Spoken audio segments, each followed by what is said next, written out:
Ce matin, on poursuit notre série pour accompagner notre lecture du livre Dieu et l'Évangile. Hein, c'est de la gymnastique, on plonge dans ce livre-là, on explore, on découvre des choses sur Dieu qu'on ne maîtrise peut-être pas, qui sont des fois un beau challenge, un beau défi de compréhension. Ceux qui sont sur Facebook, joignez-vous au groupe Dieu et l'Évangile. On fait des méditations 2 fois par semaine. Des fois, ça nous permet de rendre encore un peu plus pratique des idées qui sont parfois complexes dans le livre, mais on veut vraiment plonger. Et le titre, c'est Dieu et l'Évangile. Si Dieu est l'Évangile, ça veut dire que Dieu est la bonne nouvelle. Et à quelque part, ça veut dire qu'être en relation avec Dieu, dans une communion intime avec Dieu, vraiment prendre plaisir à la personne de Dieu, bien, en fin de compte, c'est ça la bonne nouvelle, c'est d'aller auprès de Dieu. Alors ce matin, ce qu'on fait, on s'en va dans le psaume 63.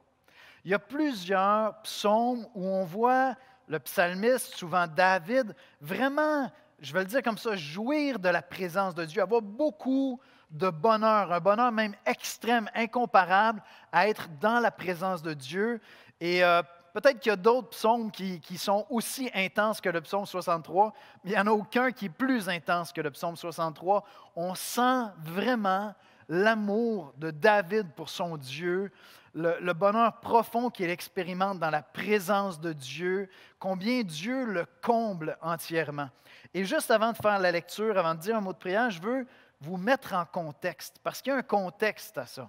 Nous autres, on imagine David, l'exalté, qui rentre à Jérusalem avec l'arche, puis c'est la fête, c'est festif. On imagine David qui va louer dans le tabernacle, puis qui est vraiment dans l'abondance. En plus de ça, c'est un roi, il est dans la richesse. Mais le contexte de ce psaume-là, c'est dans le désert. David est dans le désert, et à la fin du psaume, il va se présenter comme le roi. Donc, il est en fuite dans le désert, poursuivi par des ennemis alors qu'il est roi. Si vous connaissez un peu l'Ancien Testament, il ne s'agit pas de toute la longue période avant qu'il ne devienne roi où Saül le pourchassait. Il est déjà roi. Et donc, de qui est-il en train de fuir? De son fils Absalom. Il est en train de fuir de son fils Absalom qui veut prendre sa place sur le trône et qui est à sa poursuite pour le mettre à mort. Ça, c'est les circonstances de ce psaume. C'est très important d'avoir le contexte, parce qu'on va voir un David qui est en louange, qui est en adoration, et les circonstances de sa vie à ce moment-là, c'est qu'il est pourchassé, il est au désert, pourchassé par son fils Absalom, qui en veut à sa vie, qui veut le mettre à mort. Alors, je ne sais pas quelles sont les circonstances de votre vie, qu'est-ce que vous traversez actuellement, mais on va voir qu'il est possible de prendre plaisir en Dieu, par la grâce de Dieu, dans les circonstances les plus difficiles de nos vies. Et peu de vies sont comparables à la vie de David, au drame qu'il est en train de traverser. On va aller ensemble dans un mot de prière, puis on va écouter la lecture de la parole de Dieu. Seigneur Jésus, on vient dans ta présence, parce que tu es notre Seigneur, tu es notre roi, tu es le roi des rois, le Seigneur des seigneurs. Père, on vient auprès de toi parce que nous voulons apprendre à t'aimer. On veut apprendre à prendre plaisir en toi, Seigneur. À être transporté dans ces moments de grande joie, de profonde joie, de bonheur, d'allégresse, comme dirait David, Seigneur, alors qu'on va dans la louange, alors qu'on chante tes louanges, alors qu'on ferme les yeux dans la prière, alors qu'on te contemple, comme le dit David ici. Seigneur, on veut apprendre à te savourer comme un mets succulent. Et Seigneur, je sais que c'est un défi pour plusieurs. Pour plusieurs, la louange, l'adoration, ça peut sembler théorique, intangible, quelque chose de loin, de distant. Et pourtant, Seigneur, tu es réel, tu es vrai. Viens nous parler par ton Esprit Saint. Quelles que soient les circonstances actuelles de nos vies, viens nous parler, Seigneur. Et si quelques personnes entendent ce message et ne te connaissent pas encore intimement, se posent la question, mais pourquoi Dieu serait-il tellement satisfaisant? Viens parler à leur cœur, Seigneur. C'est en Jésus-Christ qu'on te prie. Amen. Amen.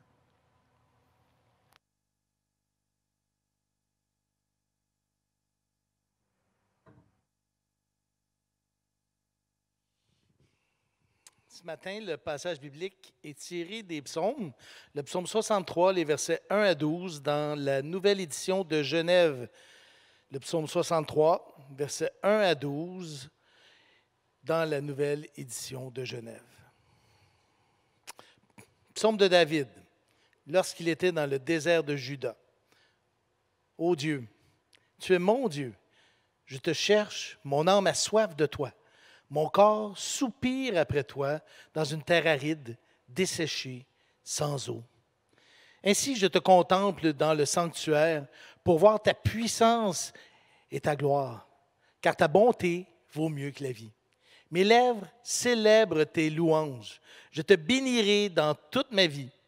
J'élèverai mes mains en ton nom. Mon âme sera rassasiée comme des mets gras et succulents, et avec des cris de joie sur les lèvres, ma bouche te célébrera.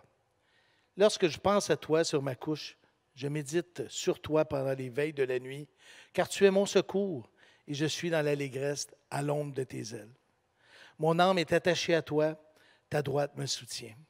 Mais ceux qui cherchent à m'ôter la vie iront dans les profondeurs de la terre. Ils seront livrés au glaive, ils seront la proie des chacals, et le roi se réjouira en Dieu. Quiconque jure par lui s'en glorifiera, car la bouche des menteurs sera fermée. Amen.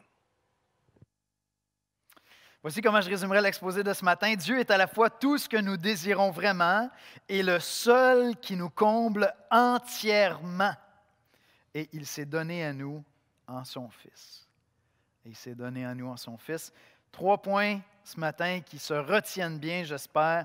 Dieu mon désir, Dieu mon délice, Dieu ma défense ou mon défenseur. Je les répète, Dieu mon désir, Dieu mon délice, Dieu ma défense ou mon défenseur. Dieu mon désir. Regardez le verset 2. Ô Dieu, tu es mon Dieu. Je te cherche, mon âme a soif de toi, mon corps soupire après toi dans une terre aride, desséchée, sans eau. Il le vit dans ses tripes. C'est un désir, pratiquement le désir que tu as pour ton amoureuse. Il le ressent, c'est physique. C'est quelque chose qui vit intérieurement, mais ça affecte tout son corps. Il dit, ô Dieu, tu es mon Dieu, je te cherche. Mon âme a soif de toi, à l'intérieur de lui, ses pensées, mais mon corps soupire après toi dans une terre aride, desséchée, sans eau. Les circonstances de notre soif de Dieu. J'ai pris le temps de le dire tout à l'heure parce que je voulais que vous écoutiez la lecture de ce psaume-là en ayant un peu de mise en contexte. Les circonstances de ce psaume sont absolument dramatiques pour David. David est au plus bas de sa vie, j'oserais dire. En termes d'accomplissement, en termes de vie que tu construis, en termes de bâtir quelque chose, un héritage, bâtir quelque chose, un legacy qu'on dirait en anglais, il est au plus bas de sa vie. Écoute, il est poursuivi par son propre fils qui veut l'assassiner. Certains d'entre nous, on vit notre foi en Dieu puis on se sent seul dans la foi. Je ne sais pas si tes enfants sont au Seigneur, si ton conjoint est au Seigneur, ou peut-être que tu vis seul puis tu es le seul de ta famille qui est au Seigneur. Puis il y a ce sentiment-là de dire, mais personne ne comprend ce que je vis vraiment. Personne ne comprend cette joie-là que j'ai en Dieu. Je me sens seul et incompris. Bien, moi, je ne me suis pas rendu à l'endroit où un de mes enfants voudrait attenter à ma vie. Non seulement il rejette mon Dieu, mais il me rejette moi au point de vouloir m'assassiner pour prendre ma place, prendre l'héritage du trône. David avait tout atteint, il était roi, il régnait, il y avait la prospérité, il y avait la richesse, il y avait le pouvoir, il y avait l'autorité. Il est en fuite au désert. Il allait adorer Dieu dans la maison de Dieu. Il allait célébrer Dieu. Il était accueilli comme le roi qui adore Dieu, le roi qui a un cœur selon Dieu.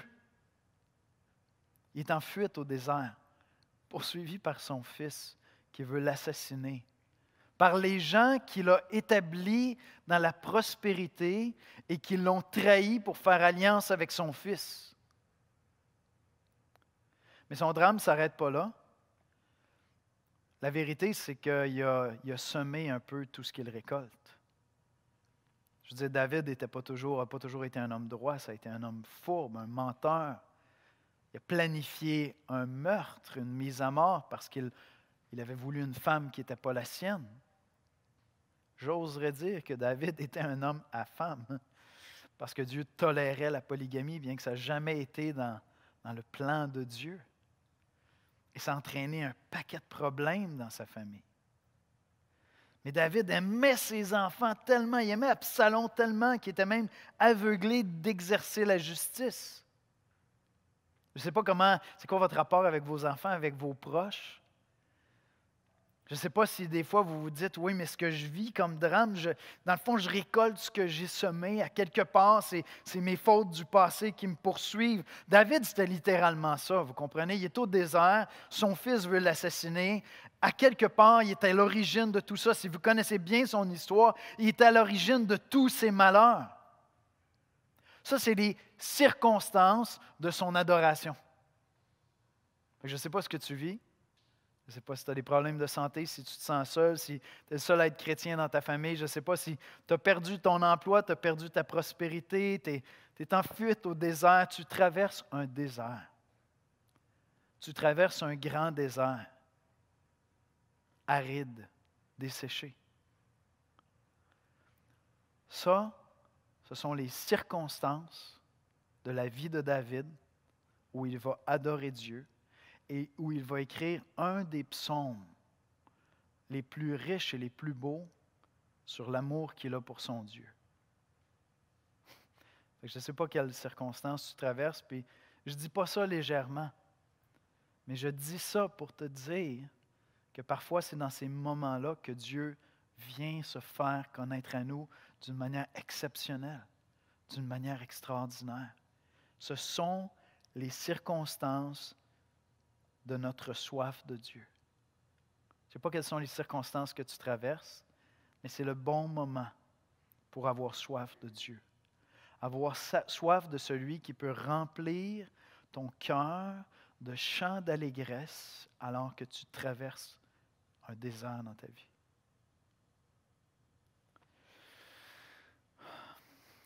Dieu, notre désir, mais c'est parce que Dieu est notre plus grand besoin. Dieu est fondamentalement notre plus grand besoin. On est distrait par toutes sortes de désirs qui font qu'on se dit « ça pourrait me rassasier, ça pourrait me satisfaire ». Mais fondamentalement, profondément, réellement, la manière qu'on a été créé dans notre être, notre plus grand besoin, c'est Dieu. Puis tu peux te faire croire que tu as d'autres choses qui sont des besoins plus grands encore que Dieu, qui pourraient être comblés, qui pourraient être rassasiés. Peut-être que Dieu t'accordera la grâce de les obtenir pour que tu réalises que ça ne te rassasie pas. Et pense aux plus belles choses de la terre, hein? Parce que je ne suis pas en train de noircir des choses qui sont belles. Je veux dire, tu veux l'amour, tu veux te marier, tu veux des enfants, tu veux réussir une carrière, tu voudrais t'acheter une maison, tu voudrais être en santé. Je ne sais pas, tu veux faire des choses pour la société, tu veux partir un organisme avec des causes sociales pour prendre soin des gens dans le besoin, tu veux faire des découvertes, n'importe quoi. Il y a un besoin qui est plus grand que celui-là. Et c'est Dieu. C'est Dieu qui est ce besoin plus grand. Jésus, un jour, est en train de voyager avec ses disciples, puis il va de ville en ville pour enseigner, puis il s'arrête à un puits, puis ils doivent manger. Les disciples vont pour magasiner au village de la nourriture, puis il attend auprès du puits, puis il y a une femme qui se présente qui est une Samaritaine. Puis Jésus a soif, il lui demande « Est-ce que tu pourrais me donner à boire? » Puis il commence à jaser avec elle. Puis Jésus lui dit ceci. Il dit « Quiconque boit de cette eau, l'eau que tu vas me donner, j'ai soif. Mais quiconque boit de cette eau aura encore soif. » Je veux dire, l'eau, c'est merveilleux. Hein, par un bel été où il fait chaud, puis tu rentres à la maison, tu te sers un verre d'eau froide.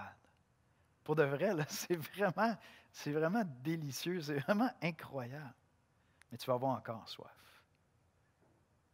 Et tout ce qui pourrait rassasier ton âme dans cette vie, que ce soit l'amitié, l'amour, la santé, le travail, peu importe, ça va toujours te laisser fondamentalement avec quelque chose qui n'est pas comblé, que Dieu seul peut combler.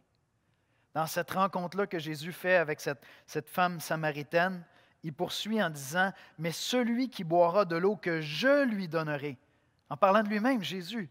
Mais celui qui boira de l'eau que je lui donnerai n'aura jamais soif, et l'eau que je lui donnerai deviendra en lui une source d'eau qui jaillira jusque dans la vie éternelle. Il dit, si moi je te nourris, si tu es rassasié de cette eau qui vient de Dieu, qui vient de Christ, non seulement tu n'auras plus soif, mais tu vas pouvoir abreuver d'autres personnes avec l'évangile de Jésus-Christ, avec cette vie qu'il y a en Dieu. Toi-même, tu vas devenir une source de vie parce que tu vas porter en toi cette vie-là de Dieu. David est au désert, il est en fuite, son fils veut l'assassiner, ses amis l'ont trahi, il lui reste quelques hommes fidèles. Il a perdu toutes ses richesses. Et pourtant, David, dans le désert, est une source de vie. Quand tu lis le psaume, ça te fait du bien. Tu vois cette joie-là qui dépasse tous les déserts de nos vies. Comment ça se fait que David vit ça? Parce que c'est Dieu qui vient combler son âme. Dieu seul peut vraiment nous rassasier. Et donc, tous les êtres humains ont ce désir profond. Un désir qui ne peut être comblé que par la personne de Dieu. Que tu l'admettes, que tu le vois ou non, que tu te dises, écoute, j'ai parlé avec des chrétiens, puis il n'y a rien là-dedans pour moi, je n'ai même pas ces désirs-là. Bien, avance dans la vie, fonce dans la vie, mais garde cette question-là à quelque part. Est-ce que ça se peut? Est-ce que ça se peut que ces millions de personnes qui ont cru en Jésus-Christ, est-ce que ça se peut qu'ils aient découvert quelque chose que la vie ne t'offrira pas? Garde ça en tête. Jusqu'à ton dernier souffle, tu peux venir boire à cette source-là, qui est Jésus-Christ. Et c'est intéressant, je veux faire un parallèle avec Jésus qui nous enseigne à prier, parce que Jésus, dans son humanité, est aussi, comme David, un modèle d'adorateur. David est au désert, puis on va vers lui, puis on dit, OK, ça doit être ça de triper sur Dieu, puis vraiment aimer Dieu, puis l'adorer, puis se mettre à se lancer en louange, puis à travers les épreuves, toutes les circonstances de ta vie, à travers toutes les difficultés de ta vie, vraiment être rassasié de Dieu. Mais Jésus est vraiment le Fils de Dieu parfait. Puis lorsqu'il nous enseignait à prier, dans Matthieu 6, verset 9, il dit, voici donc comment vous devez prier. Je présume que c'est comme ça qu'il priait. Il dit, notre Père qui est aux cieux, que ton nom soit sanctifié, que ton nom soit élevé, que ton nom prenne toute la place dans mon âme. Mon Père qui est au ciel, que ton nom soit tout pour moi. Et c'est ça que ça veut dire, sanctifié, c'est qu'il est mis à part, qu'il soit unique, que dans mon esprit, il n'y ait rien de comparable à ton nom, Seigneur. Et il faut savoir que dans le contexte de la Bible, lorsqu'on parle du nom, on parle de la personne. Ton nom, ça veut dire toi. Toi tel qu'on t'interpelle, toi tel à qui on s'adresse, avec quel nom on t'appelle. Mon Père qui est au ciel, que ton nom soit tout pour moi, qu'il soit à part, qu'il soit unique à mes yeux. Vous savez, lorsqu'on côtoie Jésus dans les évangiles, puis on voit qu'il part pendant la nuit, puis là, il s'en va prier, puis on voit son intimité avec le Père, puis là, on est là, puis on se dit, j'aimerais tellement ça, vivre ça. J'aimerais vivre cette intimité avec le Père. Mais premièrement, c'est clairement possible de le vivre. Tu dis, non, mais c'était Jésus. Oui, mais Jésus veut qu'on vive, qu'on soit un avec le Père comme il est un avec le Père. C'est ce qu'il dit dans Jean. Ce n'est pas quelque chose seulement pour Jésus. Il est devenu un homme pour que nous entrions dans cette joie-là que lui avait avec son Père. Cette prière de David dans le psaume 63, cette intimité avec le Père, ce n'est pas quelque chose qui est inaccessible, qui n'est pas là pour toi. C'est un mensonge de croire ça. Non seulement Christ est venu pour nous montrer comment adorer, mais il nous a donné son esprit pour nous donner un cœur d'adorateur. À l'Église de l'Espoir, on veut être émerveillé par l'Évangile de Jésus-Christ. C'est comme ça qu'on résume notre vision de l'Église. On veut être une Église émerveillée par l'Évangile de Jésus-Christ au service de la communauté. Notre service, notre joie, tout ça vient de notre émerveillement. On veut être émerveillé par ce que Christ a fait. On veut être émerveillé par Dieu. Notre Père qui est au ciel, que ton nom soit tout pour nous. C'était le désir de Christ. Il allait dans la prière, et il avait le même désir que David. vivre cette intimité avec son Père, être auprès de son Père. Dieu, mon désir. Dieu, mon désir. Et j'espère que si ce n'est pas quelque chose que tu vis tous les jours, j'ai mis un peu en toi cette semence-là de désirer vivre cette joie que David vit ici. Dieu, mon désir. Mais ça ne s'arrête pas là. David est rassasié. Dieu, mon délice. Ce n'est pas simplement une soif, c'est quelque chose qui vient combler. Tu n'es pas en reste avec Dieu, tu peux goûter Dieu, goûter sa grâce, goûter sa présence. Maintenant, regardez comment David s'adresse à lui au verset 2. Ô Dieu, mon Dieu, je te cherche, mon âme a soif de toi. C'est intéressant cette idée-là que le Créateur de l'univers devient mon Dieu à moi, comme Esther est devenue mon épouse et je suis devenu son mari. Hein, le petit prince de Saint-Exupéry. Esther n'est pas une rose parmi les roses, c'est ma rose. Bien, Dieu n'est pas simplement un créateur distant pour David. Il est devenu son Dieu. Ô Dieu, mon Dieu. Non seulement le Dieu de mon père, le Dieu de mes ancêtres, le Dieu d'Abraham, mais mon Dieu à moi. Et c'est ce que Dieu désire profondément. Dans Genèse 17:8, on lit « Je te donnerai et à tes descendants après toi le pays que tu habites comme étranger, tout le pays de Canaan en possession, et je serai leur Dieu. » Je serai leur Dieu. J'arrive ensuite dans le Nouveau Testament, dans la lettre aux Hébreux. « Mais voici l'alliance que je ferai avec la maison d'Israël. Après ces jours-là, dit le Seigneur, je mettrai mes lois dans leur esprit et je les écrirai dans leur cœur et je serai leur Dieu et ils seront mon peuple. » Dieu désire être ton Dieu. Et si tu es en cheminement par rapport au christianisme, tu cherches, tu te poses des questions, c'est peut-être la foi de tes parents, tout ça, c'est peut-être le Dieu des chrétiens, bien, tu vas savoir à quelque part que tout est transformé pour toi quand Dieu va devenir ton Dieu. Je ne peux pas le posséder, je ne peux pas posséder Dieu. Mais en même temps, il s'est donné à nous dans la personne de son Fils. Est-ce que tu peux te donner à quelqu'un plus que de donner ta vie pour lui? Il n'y a pas de plus grand amour que de donner sa vie. Christ s'est donné pour toi. Il s'est donné à toi afin de devenir ton Dieu.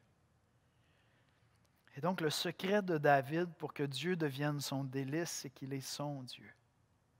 Il y a quelque chose qui est là. David n'est pas en train d'explorer Dieu, aller vers la connaissance de Dieu. David connaît Dieu et il est son Dieu.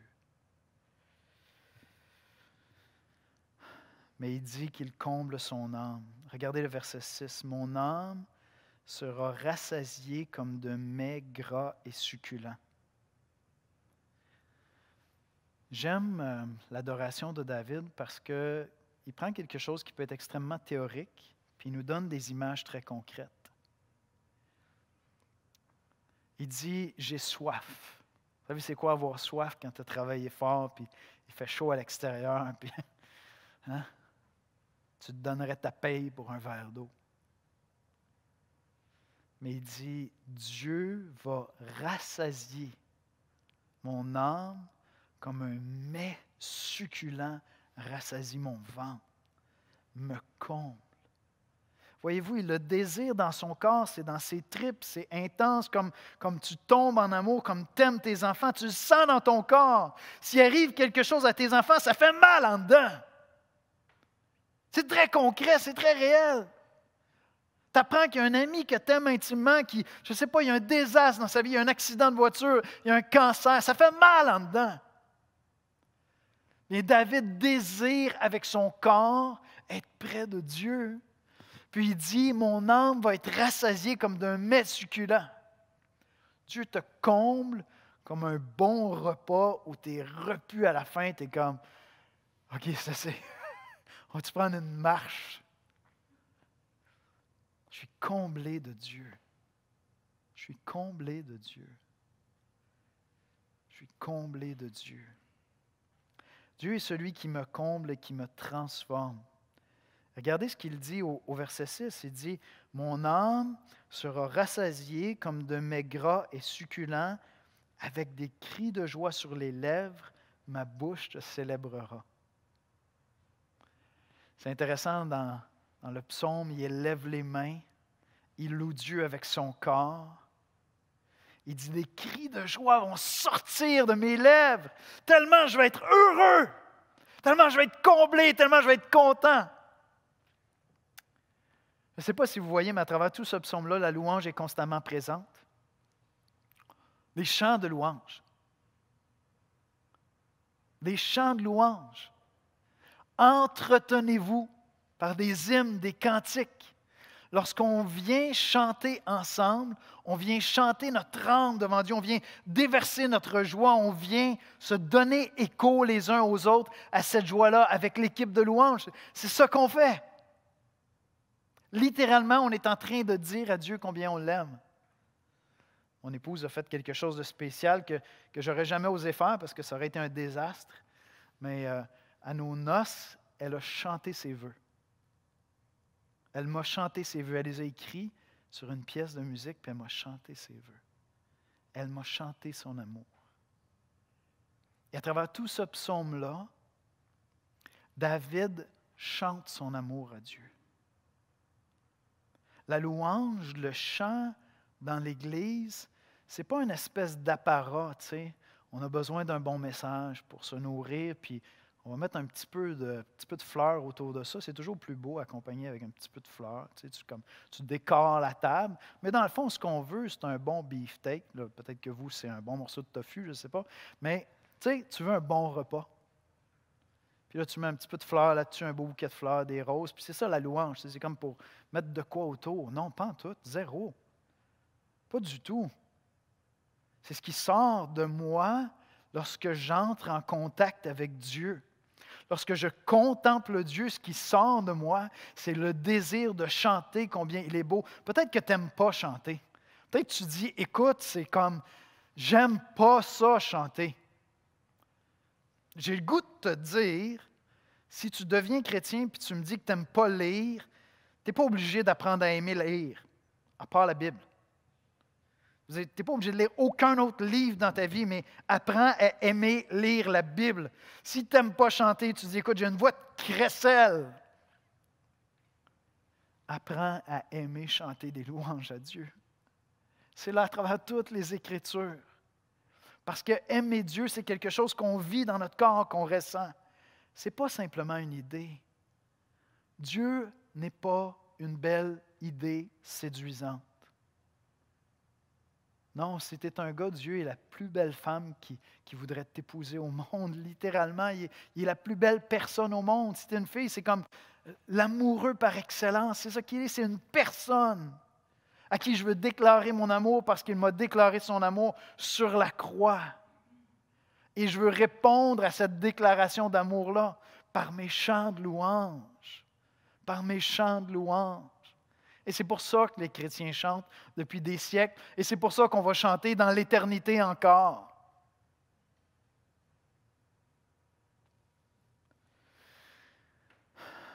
Dieu mon désir, Dieu mon délice. Je termine avec ceci.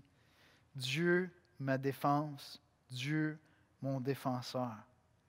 Parce que je veux revenir aux circonstances de David. On le perd facilement de vue. David est au désert en train de se sauver. Son fils veut le mettre à mort. Sa vie est littéralement en danger.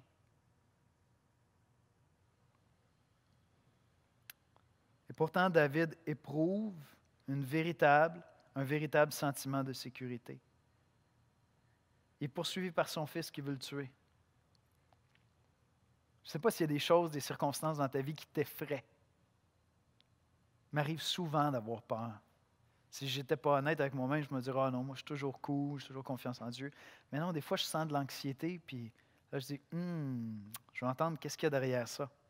Je vais aller délai avec cette anxiété-là. Ça vient d'où? Qu'est-ce qui se passe? David est en fuite, il est au désert, sa vie est en péril, son fils veut l'assassiner littéralement. Regardez ce qu'il dit au verset 8. « Car tu es mon secours et je suis dans l'allégresse à l'ombre de tes ailes. » David n'est pas à Jérusalem, il ne peut pas aller dans le tabernacle pour adorer Dieu, puis pourtant le sanctuaire de Dieu est là pour lui au désert, parce que son Dieu est avec lui. Il dit, « Je suis dans l'allégresse à l'ombre de tes ailes. Mon âme est attachée à toi. Mon âme est attachée à toi. Ta droite me soutient. »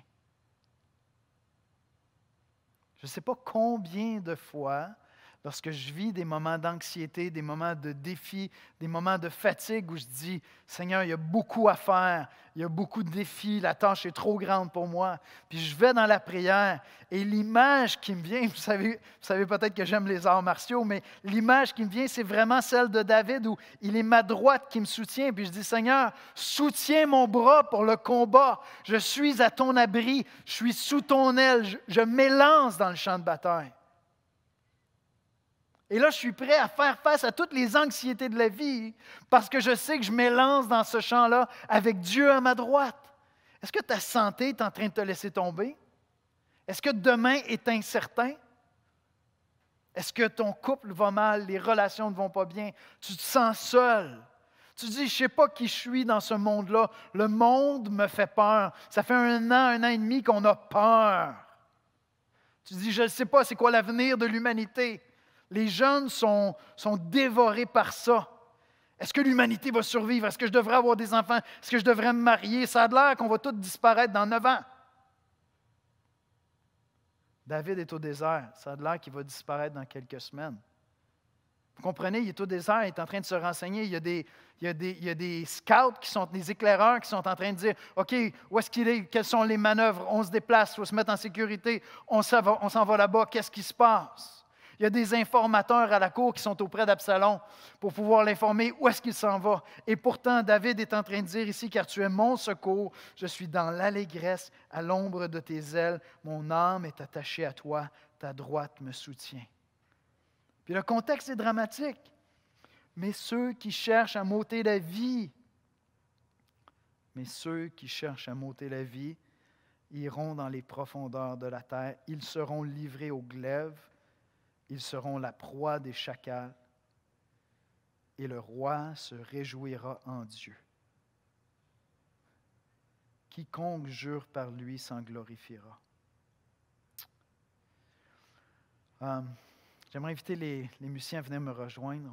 On va passer à la louange, mais je veux vous laisser avec vraiment une perle qui est à la fin du psaume, qui est pour nous aujourd'hui comme chrétiens, comme fils et filles du roi, comme frères et sœurs de Jésus-Christ. À la fin du psaume, David dit, « Et le roi se réjouira en Dieu. » Il est au désert, dans un sens, il a perdu sa couronne. Il est en fuite de son fils qui a décidé de prendre son trône. Il a été trahi. Mais David connaît son identité. David sait qu'il a été choisi par Dieu. Et donc, à la toute fin, alors qu'il est en fuite, tu te dis, « Mais c'est quoi ton espoir, David? Où tu t'en vas? » Mais il dit, « Je suis roi d'Israël jusqu'à ce que Dieu décide que je ne sois plus roi. C'est moi le roi d'Israël. Je peux être en fuite au désert. Je sais qui je suis. Dieu m'a appelé, Dieu m'a mis à l'écart, Dieu m'a mis à part pour être roi sur Israël. Dieu m'a appelé. » Dans Apocalypse, au chapitre 1, versets 5 et 6, dernier livre de la Bible, c'est l'apôtre Jean qui parle, et il dit ceci, « À celui qui nous aime, qui nous a délivrés de nos péchés par son sang, écoutez ceci, et qui a fait de nous un royaume. » Il a fait de nous un royaume, des sacrificateurs pour Dieu son Père. À lui soit la gloire et la puissance au siècle des siècles. Si tu as cru en Jésus-Christ, tu es un sacrificateur de Dieu. Tu offres un sacrifice à Dieu par les œuvres de ta vie et par les louanges que tu offres à Dieu. Tu intercèdes en faveur d'un peuple québécois, canadien, qui ne connaît pas Dieu en faveur des hommes. Tu intercèdes en faveur de tes proches, de tes amis. Peut-être que tu es incompris, peut-être que tu traverses un désert, mais n'oublie jamais ton identité. Et le roi, dit David, va être soutenu par Dieu. Mais si tu es un enfant de Dieu, tu fais partie du royaume de Dieu. Et l'issue de la bataille est déjà connue. L'issue de la bataille est déjà connue. Bientôt, très bientôt, les amis, on va être réunis avec Christ pour l'éternité. On connaît déjà l'issue. Notre Seigneur est notre défense, il est notre défenseur. Il va nous rendre justice, quelles que soient les circonstances de nos vies. Alors, qu'est-ce qu'on fait avec ça cette semaine? Pour ceux qui aiment que ça devienne très concret, prends un temps avec toi-même cette semaine. Prends un temps avec toi-même pour commencer, puis pose-toi une question. Qu'est-ce que tu désires le plus? Quel est ton plus grand désir? J'ai commencé avec Dieu, mon désir. Mais sois honnête avec toi-même. Demande à Dieu de t'aider à être honnête avec toi-même. Quel est ton désir? Puis peut-être que tu vas dire, dans le fond de mes tripes, ce que je veux, c'est me marier. C'est triste à dire, Seigneur, mais c'est un plus grand désir, on dirait, que de désirer Dieu. Quel est ton plus grand désir? Je ne sais pas c'est quoi. Je donne ça comme exemple, je pourrais donner plein d'exemples. Donc, première chose à faire cette semaine, prends un temps avec toi-même, identifie c'est quoi ton plus grand désir. Deuxièmement, pose-toi la question, est-ce que vraiment tu crois que si Dieu te donnait ça, ça te comblerait davantage que Dieu? Crois-tu vraiment ça? Si tu es un enfant de Dieu, tu sais au fond de tes tripes qu'une fois qu'il va t'avoir donné ça, il y a juste Dieu qui peut te combler. Dans le fond, personne ne peut te combler comme Dieu. Et la deuxième chose que je t'invite à faire, chante des chants de louange avec nous ce matin. Mets ton masque, on respecte les règles, mais chante dans ton âme. Chante cette semaine. Apprends à entretenir ton âme avec des chants d'allégresse, avec des chants de louange. Prends le temps de savourer combien Dieu est bon, parce qu'il nous a tout donné en nous donnant son Fils Jésus-Christ. On va aller dans la prière. Seigneur Jésus, on veut t'adorer ce matin, on vient te célébrer parce que tu es merveilleux. Tu es grand, tu es merveilleux. Père, tu es allé rencontrer David alors qu'il traversait le désert de sa vie, était au plus bas de sa vie. Il semble avoir tout perdu. Il est poursuivi par un fils non seulement qui rejette Dieu, mais qui veut l'assassiner littéralement. Et qui pourtant, Seigneur, nous écrit ce psaume-là qui est un trésor de louange, d'adoration incroyable, Seigneur. Dieu est l'Évangile, Dieu est la bonne nouvelle. Tu es la bonne nouvelle, Seigneur, parce que tu es mon Dieu.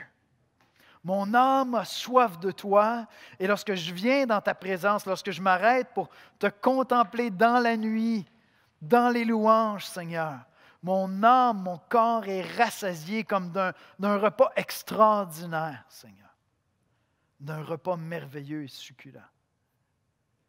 Seigneur, on veut t'adorer ce matin. On vient dans la louange pour célébrer tes bontés, Seigneur, pour dire combien tu es merveilleux et combien toi seul combles nos plus grands désirs, Seigneur. Aide-nous à être honnêtes avec nous-mêmes. Aide-nous à considérer ce que nous désirons vraiment et à t'amener ça, humblement, à déposer ça à tes pieds. Reconnaître que toi seul peux vraiment nous rassasier, Seigneur. Que personne d'autre peut combler notre âme, que ce soit l'amour, la santé, le travail, les accomplissements, les amitiés, les causes de justice sociale, peu importe. Toi seul peux combler vraiment notre âme, Seigneur. Seigneur, reçois nos louanges ce matin. Reçois notre adoration. C'est en Jésus-Christ qu'on prie. Amen.